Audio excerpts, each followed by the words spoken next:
Hola, buenos días. Mi nombre es Paula Valencia, yo soy una de las infectólogas del San Vicente de Paúl.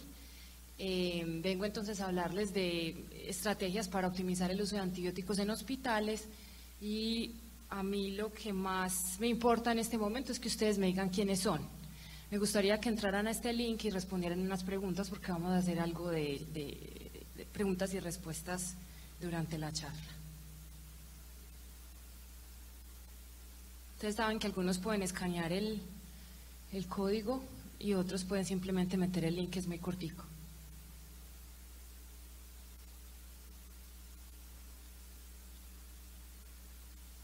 Bueno, les voy contando entonces, yo no tengo ningún conflicto de interés. Los temas que vamos a tocar es entender un poquito del contexto de la optimización del uso de antibióticos y por qué es importante.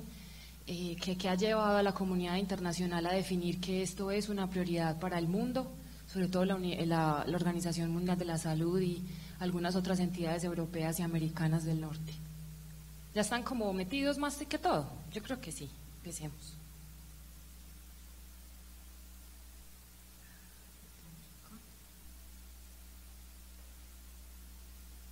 Entonces voten, por favor. Miremos a ver si nos funciona.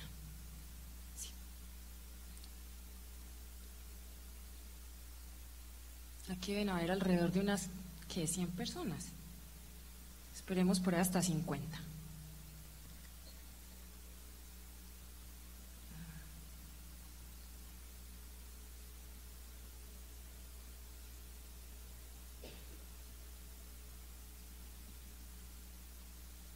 Ok, ¿qué otras áreas de la salud hay además de enfermería? Ok, perfecto. Listo, entonces vamos a empezar acá y vamos a ir haciendo la transición entre una cosa y otra. Ya ingresaron al link, saben que no tengo conflictos de interés para declarar y entonces ya sabemos más o menos el derrotero de la discusión. Quiero empezar entonces por el primer punto, que es que sepamos, claro que ustedes probablemente si están aquí ya están encarretados con la microbiología, pero es muy importante que quede claro que la resistencia microbiana es inevitable, ¿cierto? Aquí tenemos una lista en la parte izquierda tenemos una lista de la resistencia y la aparición o la publicación de la resistencia a antimicrobianos de la mayoría de los microorganismos, y en la parte de la derecha tenemos más o menos las fechas en donde se comercializaron la mayoría de los antibióticos que conocemos hoy día. Ahí se me desconfiguró un poquito, pero fue bastante temprano, incluso antes de que se comercializara la penicilina. En el mundo ya había reportes entonces de que Staphylococcus aureus podía ser resistente. ¿Qué quiero que saquen de esta diapositiva? Que básicamente entre el momento en que se comercializa un antibiótico y el momento en que se describe la primera resistencia en la literatura, que obviamente el momento en que usted la detecta y logra publicarla siempre hay un par de añitos de diferencia. Pero en general el patrón común en este timeline es que es bastante rápido entre la comercialización de un antibiótico y la aparición de resistencia, ¿cierto? Vemos entonces como por ejemplo en 1950 se comercializó tetraciclina y para el 59 ya había reportes de Shigella resistente. Cómo entonces los aminoglicósidos empezaron a producir y a masificar su uso en los 60, 70 y ya para el 79 había resistencia a Enterococcus. Cómo entonces salieron y se comercializaron los carbapenems a inicios de los 80 y ya teníamos resistencia a carbapenes más o menos 10 años más tarde, ¿cierto? Esto es un fenómeno básicamente inevitable porque las bacterias nos llevan billones de años de ventaja evolutivamente en cuanto a la resistencia, precisamente porque la mayoría de los antibióticos que disponemos no son moléculas novedosas, ¿cierto? Son moléculas copiadas de la naturaleza. ¿Eso qué quiere decir? Que las bacterias ya han estado en contacto con esos antibióticos mucho antes de que nosotros desarrolláramos las moléculas que usamos hoy en la industria farmacéutica. Es muy importante entender también que los antimicrobianos existentes no suplen las necesidades actuales. Aquí tenemos una gráfica entonces de el tiempo y el número de antimicrobianos que se han producido a lo largo de estos años, y aquí quedaron cortados por la configuración del computador las fechas.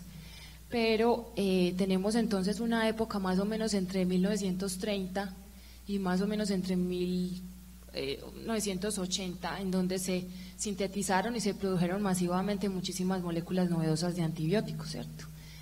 Las penicilinas, los betalactámicos, incluyendo, ¿cierto?, las cefalosporinas y los carbapenems, el ácido nalidíxico y más tarde en los 90 las quinolonas, daptomicina, el inesolid.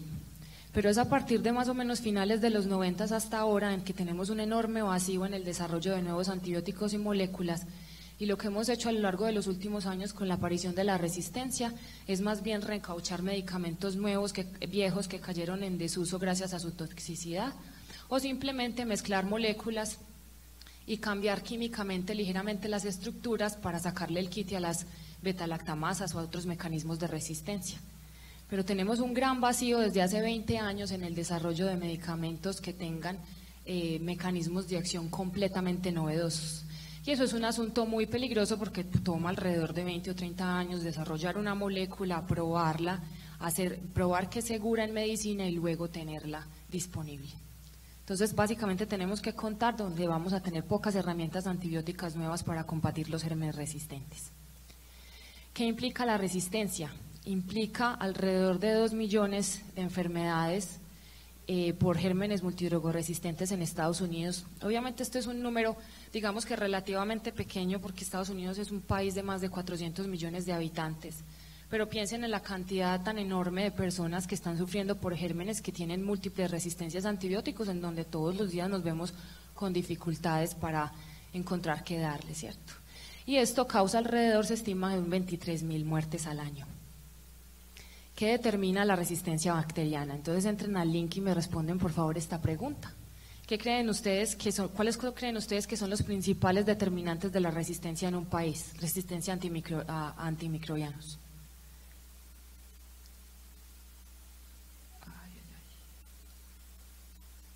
Ya pueden votar.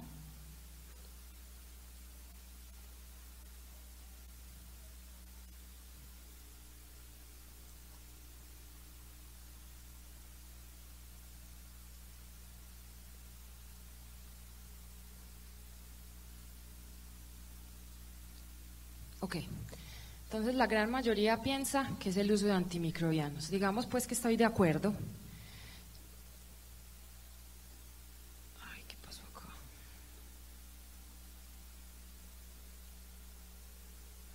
Ok, entonces, en este estudio, por ejemplo, sabemos que es bastante intuitivo, ¿cierto? Ahora que les damos estas introducciones, que el uso masivo de antibióticos conduce a resistencia porque simplemente la presión selectiva es un fenómeno natural, evolutivo, está destinado a ser así, ¿cierto?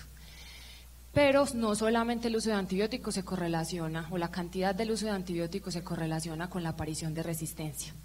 En este estudio, por ejemplo, algunos investigadores tienen una base de datos bastante amplia de la resistencia en aislamientos de sangre en Europa, en todos los países de Europa, y han hecho estudios para correlacionar determinantes sociales y determinantes biológicos que expliquen la resistencia en algunos países.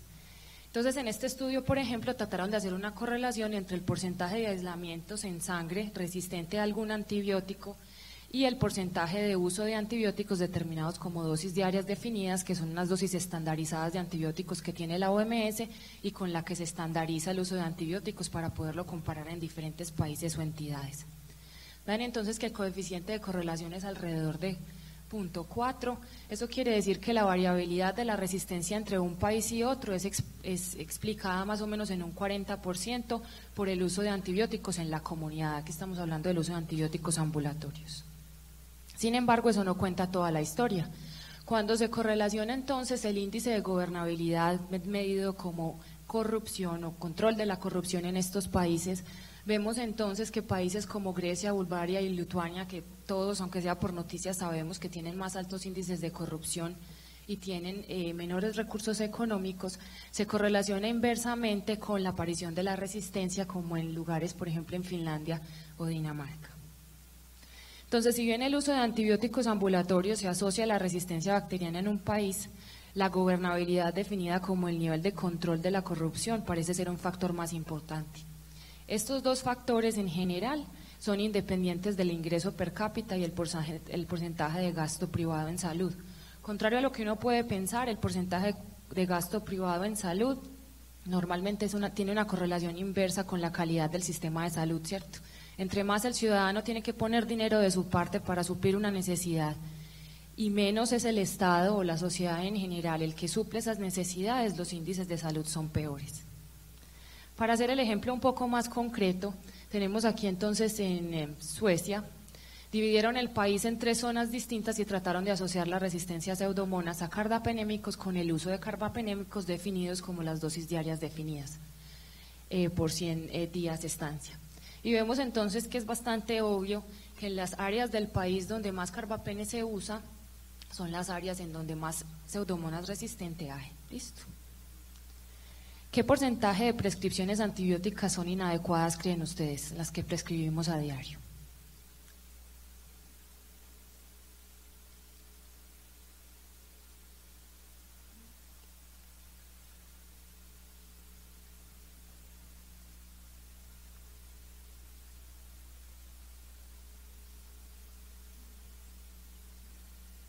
Ok, muy bien, van por buen camino.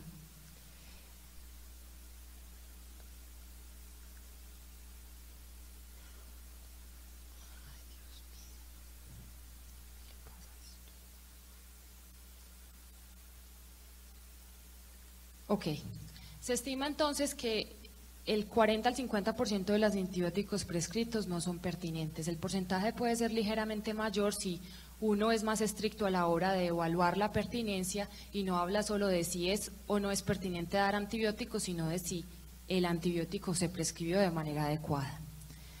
Es claro, por ejemplo, en los Estados Unidos, que más o menos el 12% de los pacientes que van a un consultorio ambulatorio salen de la consulta con una prescripción de antibióticos. Y sabemos también que más o menos alrededor del 40% de esas prescripciones son inadecuadas, es decir, el 60% son pertinentes. La mayoría se usan entonces en infecciones respiratorias del tracto superior.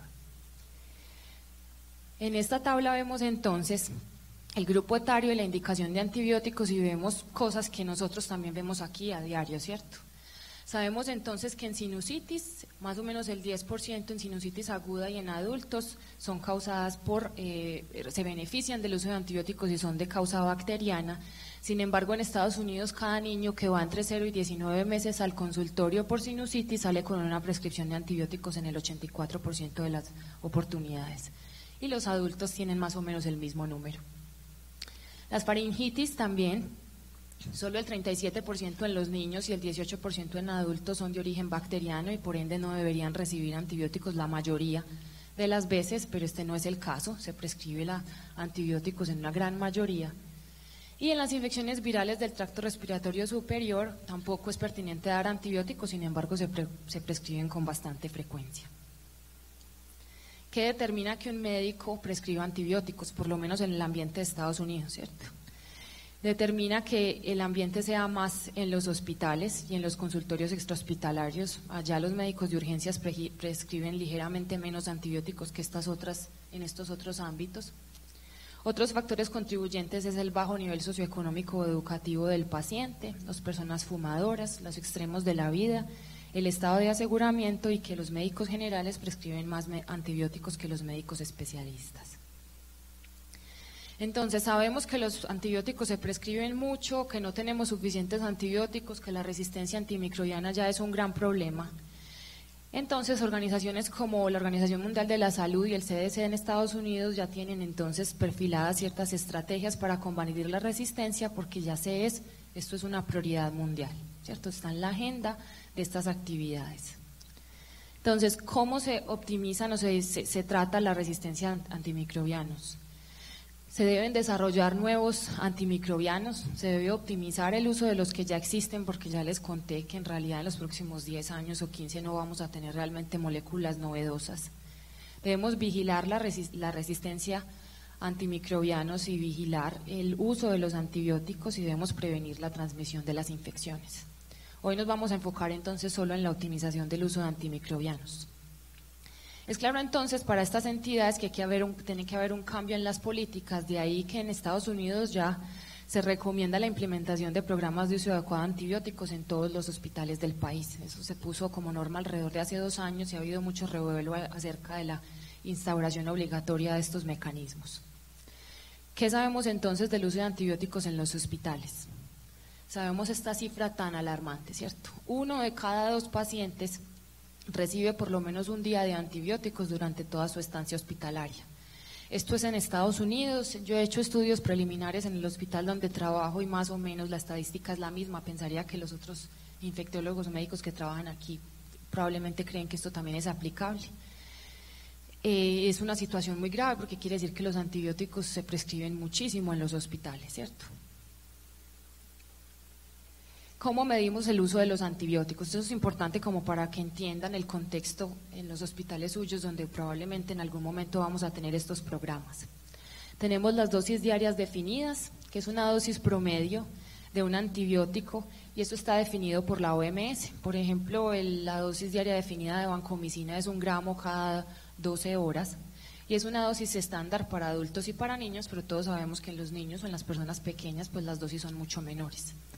Entonces esta es una métrica que sobreestima el uso de antibióticos si el hospital tiene muchos pacientes obesos o si tiene una gran población de adultos, pero subestima mucho el uso si la población infantil en el hospital donde usted trabaja es grande, ¿cierto? Entonces ha salido una métrica diferente que es un poco más sencilla y más fácil de obtener, son los días de terapia.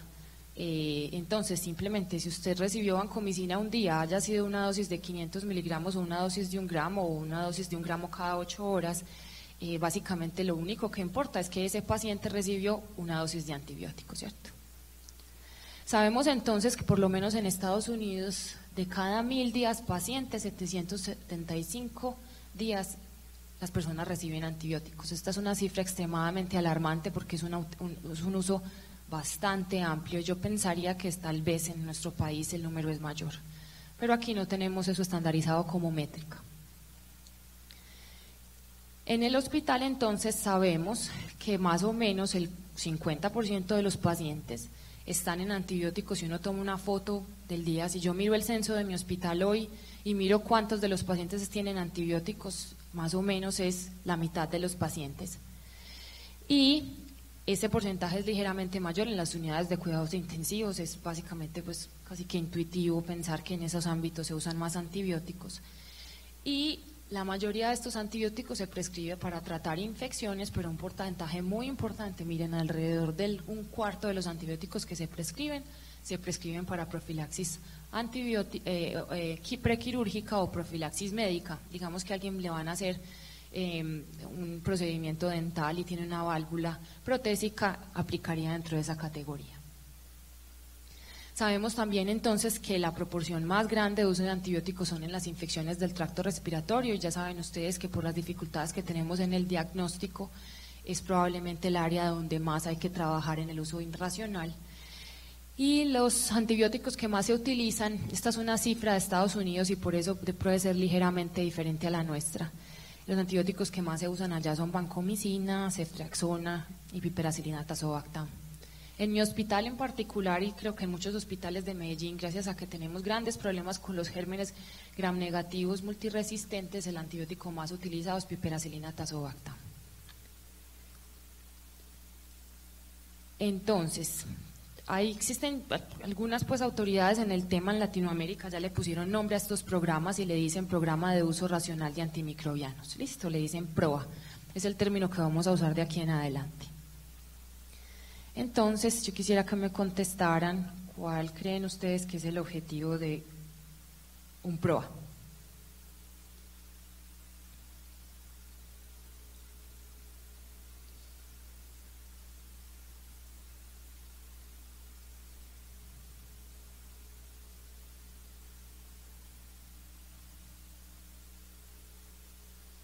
Ok, muy bien. Listo, entonces el objetivo del PROA es promover el uso de del antimicrobiano adecuado, a la dosis adecuada, por la vía adecuada y por el tiempo adecuado. Listo, es decir, se evalúan aquí múltiples parámetros Y no solamente es el costo, no solamente es la frecuencia, no solamente es la cantidad, es el uso óptimo en todas las dimensiones que eso implica. ¿Qué estrategias tenemos entonces? Se puede mejorar en optimizar el espectro, se puede disminuir la exposición al antibiótico, disminuir los días que el paciente está recibiendo los antibióticos, se puede mejorar el diagnóstico y se puede retroalimentar a los médicos para que mejoren sus prácticas diarias. ¿Cómo optimizamos el espectro?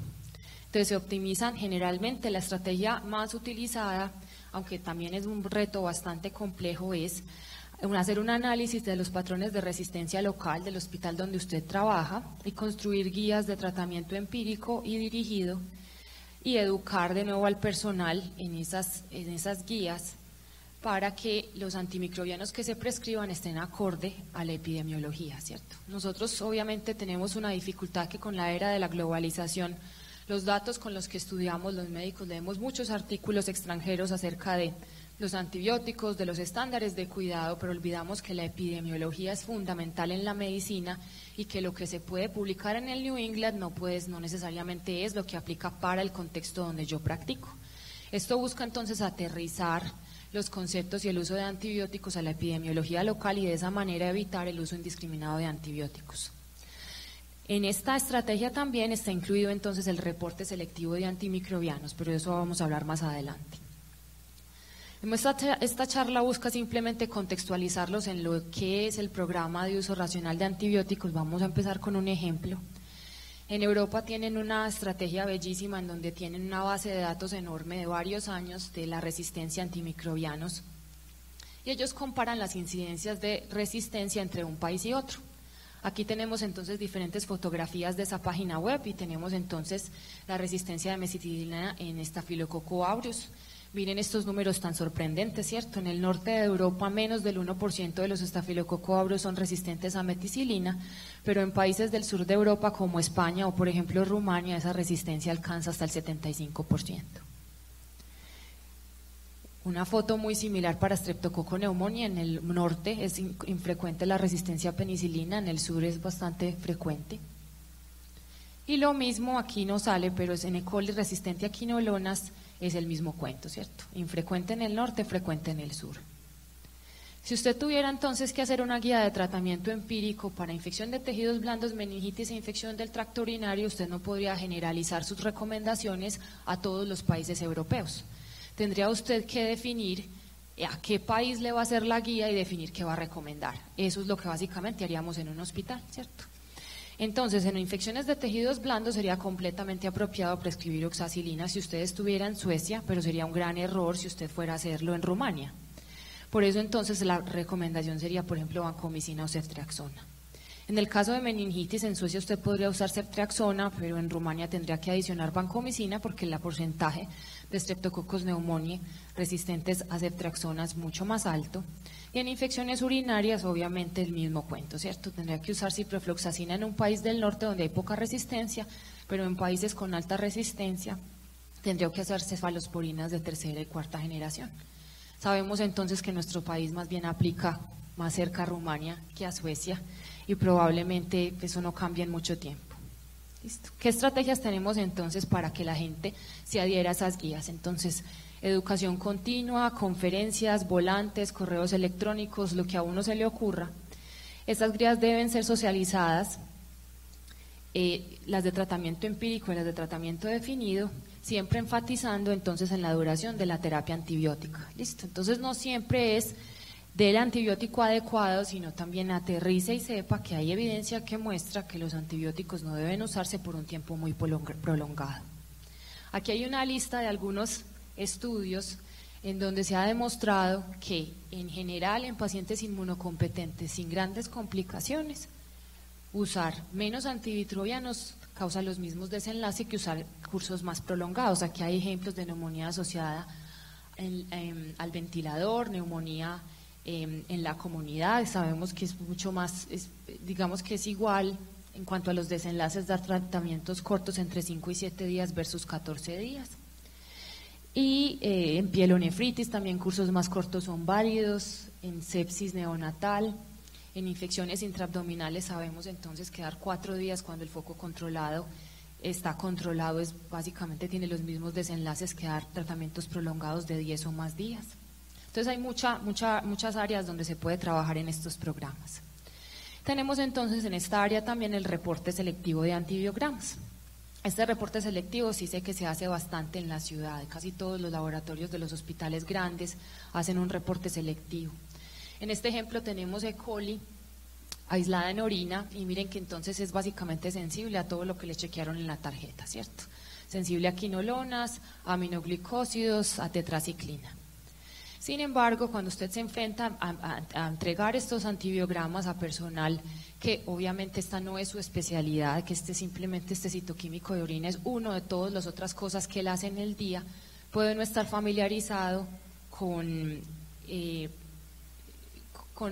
muchas de las estrategias antibióticas, los efectos adversos y las presiones selectivas que esto ejercen, y la mejor manera de evitar que esos médicos prescriban grandes antibióticos costosos o de un acto innecesariamente inapropiado es simplemente no reportar la sensibilidad. Entonces muchos de los hospitales simplemente reportan selectivamente y ya les voy a explicar por qué, ¿cierto? Entonces digamos que los que están en negrilla son medicamentos que yo no reportaría si tengo una E. coli resistente sensible en sangre. No lo reportaría, ¿por qué? Porque es innecesario dar meropenem, emertapenem y doripenem a un aislamiento que es completamente sensible a otros medicamentos. No es pertinente reportar tijeciclina porque muchos médicos no saben que la tijeciclina no se excreta en la orina en cantidades suficientes para alcanzar concentraciones terapéuticas, entonces no tiene sentido reportar tijeciclina en un aislamiento de orina porque a algún médico se le ocurrirá que esa es mejor y la prescribe y resulta que está haciendo algo mal, ¿cierto? O porque los medicamentos son excesivamente tóxicos e ineficaces, como las polimixinas, en donde no tiene sentido darlas cuando hay herramientas mucho menos tóxicas y más útiles, ¿cierto? Entonces ese antibiograma luciría como muchísimo más sencillo y todos ustedes lo han visto, ¿cierto? Entre más sensible es el germen, más chiquita es la lista que a ustedes le muestran. Y eso ha demostrado que más o menos en un 20% mejora las prácticas de prescripción en los médicos de los hospitales. ¿Cómo podemos reducir la exposición a antimicrobianos? Entonces existen múltiples estrategias, tenemos que se pueden hacer paros automáticos a las 72 horas. Esto obliga a los médicos a sentarse y a pensar, mi colega prescribió el antibiótico, hoy es el 3er día, esto sí es pertinente. La restricción de las prescripciones también funciona. El optimizar el diagnóstico también es una herramienta útil y hacer una auditoría prospectiva también lo es. Listo. Aquí les presento un caso de un paciente que tiene 58 años, es fumador y no tiene antecedentes, ingresa a urgencia por 4 días de dolor pleurítico, tos y fiebre, está febril, taquicárdico, taquipneico, está desaturado, tiene una presión arterial normal. El médico decide hospitalizarlo, le diagnostica una neumonía asociada en la comunidad y el plan es darle piperacilina tazobactam por 10 días. Ustedes me van a decir qué recomendaciones le darían a ese clínico.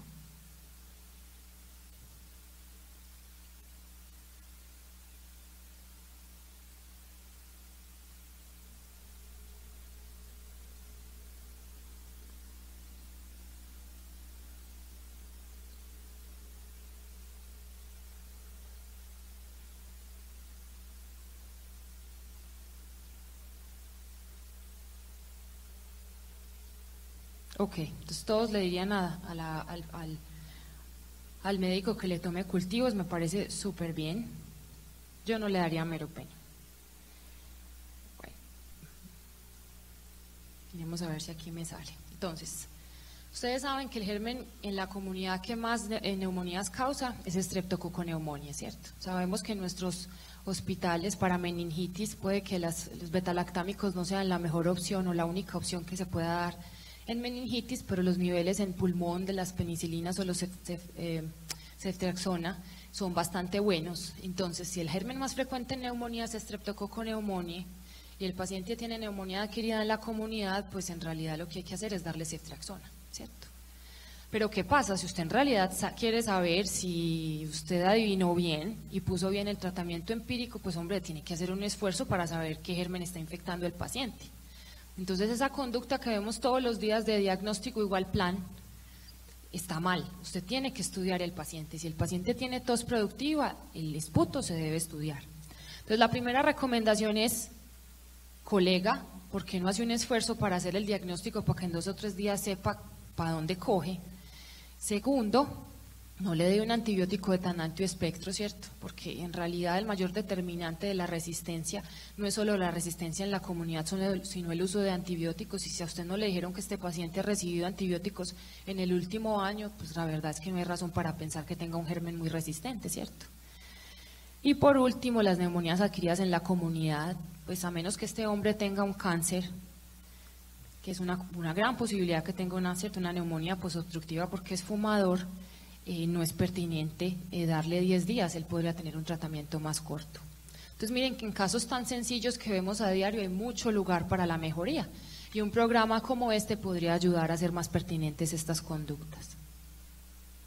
Entonces en este caso lo que uno podría hacer si fuera un hospital y quisiera mejorar el uso de antibióticos sería: no permita que sus médicos de urgencias prescriban más de 72 horas un antibiótico, ¿cierto? Obligue a que el internista que lo recibe arriba en hospitalización con los cultivos defina esto es pertinente o no. Definí que esta sí era una neumonía o no, mentiras que esto era una falla cardíaca o no, yo encontré otro diagnóstico, tenía una infección urinaria y eso se reevalúe, ¿cierto? O restrinja los antibióticos, ¿cierto? Que los médicos generales en urgencias solo puedan prescribir ciertos antibióticos de un espectro más reducido y que solo los especialistas puedan prescribir colistina, tigecyclina, daptomicina, y los médicos que tienen menos experiencia se vean obligados a consultar con sus colegas a la hora de prescribir antibióticos de amplio espectro. O usted simplemente podría hacer y obligar o tratar de hacer estrategias educativas para que a todo paciente que tenga una infección se le hagan los diagnósticos, los estudios diagnósticos pertinentes, ¿cierto? O lo que llamamos auditoría prospectiva es ponga a alguien a que esté revisando esas prescripciones que a usted le parecen inapropiadas y que llame a su colega y lo asesore, ¿cierto? También podemos optimizar el diagnóstico, entonces estrategias muy sencillas en lugares donde tenemos bajos recursos, es estimule a sus colegas a que pida los estudios que tiene que pedir, ¿cierto? Este paciente, por ejemplo, debe haber tenido también hemocultivos, ¿cierto? Además de los cultivos de esputo. Y también se pueden usar las estrategias de diagnóstico rápido de las que disponemos en algunos hospitales de tercer y cuarto nivel en la ciudad, en donde tenemos entonces el FilmArray, que se usa, por ejemplo, para meningitis, para materia fecal, infecciones respiratorias altas, en donde probablemente si el clínico está sospechando una neumonía viral y le sale una PCR positiva para influenza, pues se va a ver menos inclinado hacia el paciente se vea enfermito a ponerle meropenem. Él va a decir, hombre, esto es viral, démosle un par de días a ver cómo va y yo no le voy a prescribir antibióticos, ¿cierto? Y tenemos otras herramientas como la espectrofotometría de masas que nos permite hacer un diagnóstico de los aislamientos entre 24 a 48 horas más temprano. Y entre más tengamos certeza del diagnóstico, pues digamos que es más probable que los clínicos den el tratamiento apropiado rápido y así no haya exposición innecesaria. Los efectos globales del PROA son todos muy benéficos, ¿cierto? Aquí lo más importante de esta diapositiva es ver que si usted hace un conjunto de medidas como las que les acabo de describir, que bueno, suenan muy sencillas, pero a la hora de implementarlas en un gran hospital es bastante complejo y hay que hacer un esfuerzo enorme.